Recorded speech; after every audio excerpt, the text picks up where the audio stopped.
दोस्तों, किसी गांव में एक चमार रहता था। वह बड़ा ही चतुर था, इसीलिए सब उसे चतुरी चमार कहा करते थे। घर में वह और उसकी स्त्री थी।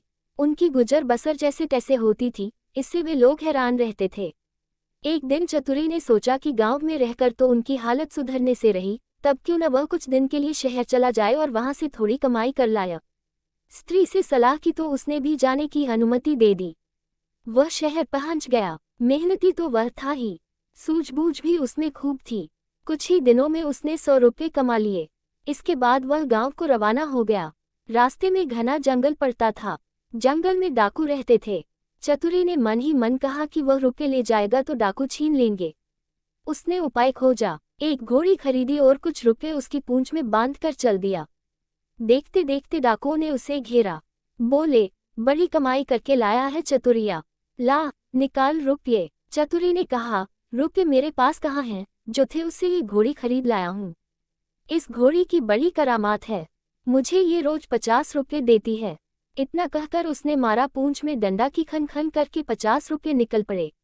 डाकुओं का सरदार बोला, सुन भाई, ये घोड़ी तुमने कितने में खरीदी है? चतुरी ने कहा, क्यों, उससे तुम्हें क्या? वह बोला, हमें रुपये नहीं चाहिए, ये घोड़ी दे दो। नहीं, चतुरी ने गंभीरता से कहा, मैं ऐसा नहीं कर सकता, मेरी रोजी की आमदनी बंद हो जाएगी। सरदार बोला, ये ले, घोड़ी के लिए 100 रुपये। चतुरी ने और आग्रह करना ठीक नहीं समझा।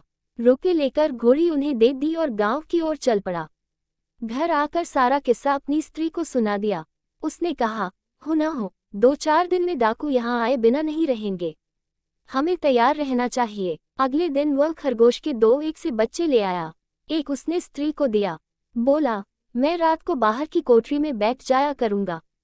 जैसे ही डाकू आए, इस खरगोश के बच्चे को ही कहकर छोड़ देना कि जा चतुरी को बुला ला, आगे मैं संभाल लूंगा। डाकुओं का सरदार घोड़ी को लेकर अपने घर गया और रात को आंगन में खड़ा करके पूंछ में डंडा मारा और बोला, ला रुपये। रुपये कहाँ से आते? उसने कस कसकर कई डंडे पहले तो पूंछ में मारे, फिर कमर में। घोड़ी ने लीद कर दी, पर रुपये नहीं दिए। सरदार समझ गया कि चतुरी ने बदमाशी की है, पर उसने अपने साथियों से कुछ भी नहीं कहा। घोड़ी दूसरे के यहाँ गई, तीसरे के यहाँ गई, उसकी खूब मरम्मत हुई, पर रुपये बेचारी कहाँ से देती। चतुरी ने उन्हें मूर्ख बना दिया, लेकिन इस बात को अपने साथी से कहे तो कैसे? उसकी हंसाई जो होगी। आखिर 5वें डाकू के यहाँ जाकर घोड़ी ने दम तोड़ दिया। तब भेद खुला। फिर सारे डाकू मिलकर एक रात को चतुरी के घर पहुंच गए। दरवाजा खटखटाया। चतुरी की घरवाली ने खोल दिया। सरदार ने पूछा, कहाँ है चतुरी का बच्चा? स्त्री बोली, वह खेत पर गए हैं, आप लोग बैठें, मैं अभी बुला देती हूँ। इतना कहकर उसने खरगोश के बच्चे को हाथ में लेकर दरवाजे के बाहर छोड़ दिया और बोली, जा रे चतुरी को फौरन बुला ला। क्षण भर बाद ही डाकुओं ने देखा कि चतुरी खरगोश के बच्चे को हाथ में लिए चला आ रहा है।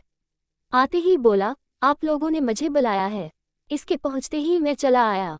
वाह रे खरगोश! उद्धरण चिन्ह। डाकू गुस्से में भरकर आए थे, पर खरगोश को देखते ही उनका गुस्सा काफूर हो गया।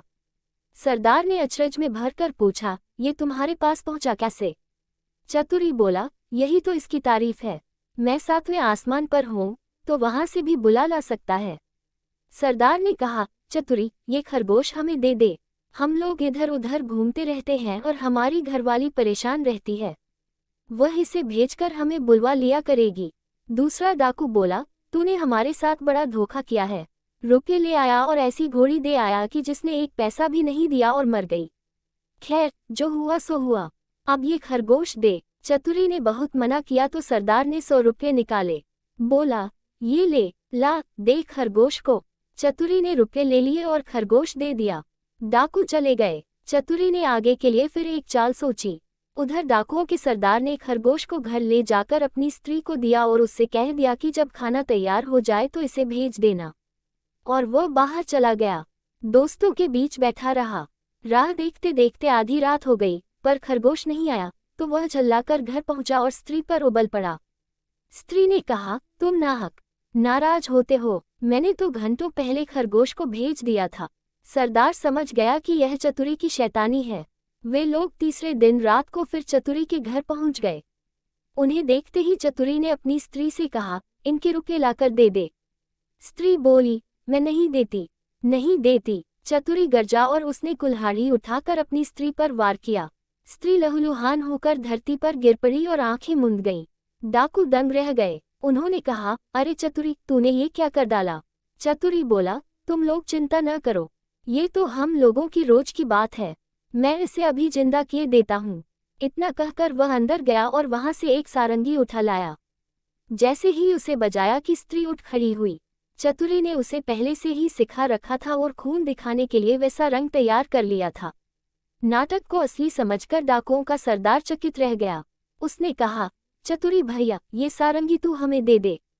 चतुरी ने बहुत आनाकानी की तो सरदार ने 100 रुपये निकाल कर दसे और दे दिए और सारंगी लेकर वे चले गए। घर पहुंचते ही सरदार ने स्त्री को फटकारा और स्त्री कुछ तेज हो गई तो उसने आव देखा न ताव कुल्हाड़ी लेकर गर्दन अलग कर दी। फिर सारंगी लेकर बैठ गया। बजाते बजाते सारंगी के तार टूट गए, लेकिन स्त्री ने आंखें नहीं खोली। सरदार अपनी मूर्खता पर सिर धुनकर रह गया, पर अपनी बेवकूफ़ी की बात उसने किसी को बताई नहीं और एक के बाद एक सारी स्त्रियों के सिर कट गए।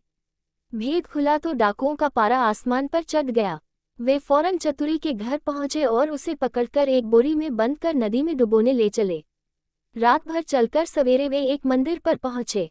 थोड़ी दूर पर नदी थी। उन्होंने बोरी को मंदिर पर रख दिया और सब चले गए। उनके जाते ही चतुरी चिल्लाया, मुझे नहीं करनी, मुझे नहीं करनी। संयोग से उसी समय एक ग्वाला अपनी गाय भैंस लेकर आया। उसने आवाज सुनी तो बोरी के पास गया। बोला, क्या बात है? चतुरी ने कहा, क्या बताऊं, राजा के लोग मेरे पीछे पड़े हैं कि राजकुमारी से विवाह कर लूं, लेकिन मैं कैसे करूं, लड़की कानी है, ये लोग मुझे पकड़कर ब्याह करने ले जा रहे हैं। ग्वाला बोला, भैया, ब्याह नहीं होता, मैं इसके लिए तैयार हूँ। इतना कहकर ग्वाले ने झटपट बोरी को खोलकर चतुरी को बाहर निकाल दिया और स्वयं बंद हो गया।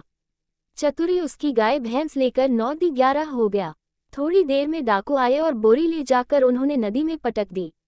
उन्हें संतोष हो गया कि चतुरी से उनका पीछा छूट गया, लेकिन लौटे तो रास्ते में देखते क्या है कि चतुरी सामने है।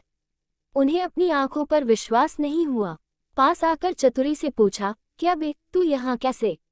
वह बोला, आप लोगों ने मुझे नदी में उथले पानी में डाला, इसलिए गाय भैंस ही मेरे हाथ पड़ी। अगर गहरे पानी में डाला होता तो हीरे जवाहरात मिलते। हीरे जवाहरात का नाम सुनकर सरदार के मुंह में पानी भर आया। बोला, भैया चतुरी, तू हमें ले चल और हीरे जवाहरात दिलवा दे। चतुरी तो यह चाहता ही था। वह उन्हें लेकर नदी पर गया। बोला, देखो, जितनी देर पानी में रहोगे उतना ही लाभ होगा। तुम सब एक एक भारी पत्थर गले में बांध लो। लोभी क्या नहीं कर सकता। उन्होंने अपने गलों में पत्थर बांध लिए और एक कतार में खड़े हो गए। चतुरी ने एक एक को धक्का देकर नदी में गिरा दिया। सारे डाकुओं से हमेशा के लिए छुटकारा पाकर चतुरी चमार गाय भैंस लेकर खुशी खुशी घर लौटा और अपनी स्त्री के साथ आनंद से रहने लगा।